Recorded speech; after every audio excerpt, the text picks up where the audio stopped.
বেশি দিন না, কবির কথাই সত্য। হতে পারে হতে পারে হতে পারে। এই জন্যই কবি আওয়াজ দিছে, মিলে খাক মে আহলে শাহ कैसे कैसे জমি খা গই নওজোয়ান कैसे कैसे। কত যুবককে তো জমিন বেনিশ করে দিল। ইচ্ছা করলে যুবক তোমাকে বেনিশ করে দিতে পারে। ভালো মতে বুঝো, ভালো মতে, তুমি অনর্থক না। যৌবন অনর্থক, যার কোনো দাম হয় না দুনিয়াতে।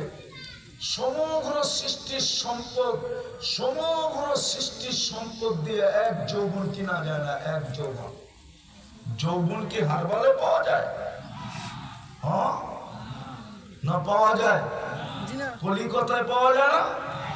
Chinese, modern, American. আমি তো 103 দেশে খুঁজে দেখলাম, কোথাও পেলাম না। বেশি দেশ দেখি না, 103টা দেখছি। 103 দেশেই খুঁজছি যৌবন পাওয়া যায় কিনা এখানে, যাতে দেশে এসে শোরুম দিতে পারে। যুবক যৌবন কোথাও পাওয়া যায় না। সমগ্র জগতের সম্পদ দিয়ে যৌবন কিনা যায় না।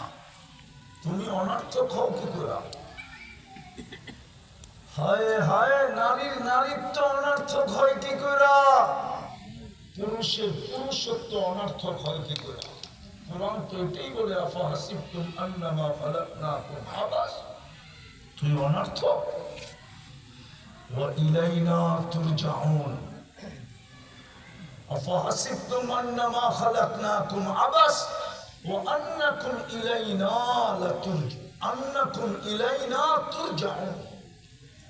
তুমি আমার কাছে ফিরবেই ফিরবে, বাইপাস করার কোনো সুযোগ নাই। এই জন্যই তো কবি সত্য বলছেন, যদিও নাকি পালাও তুমি আকাশেতে লাগিয়ে সিঁড়ি, সিঁড়ি লাগায় আকাশে পালাইও বাঁচা যাবে না। এটাই আল্লাহ বুঝাইতে চেয়েছে, আইনাল মাফার, কোথায় ভেঙে যাবে? ইল্লা বিসুলতান, আমার রাজত্বের বাহিরে। আনা মাআকুম আইনা মা কুনতুম।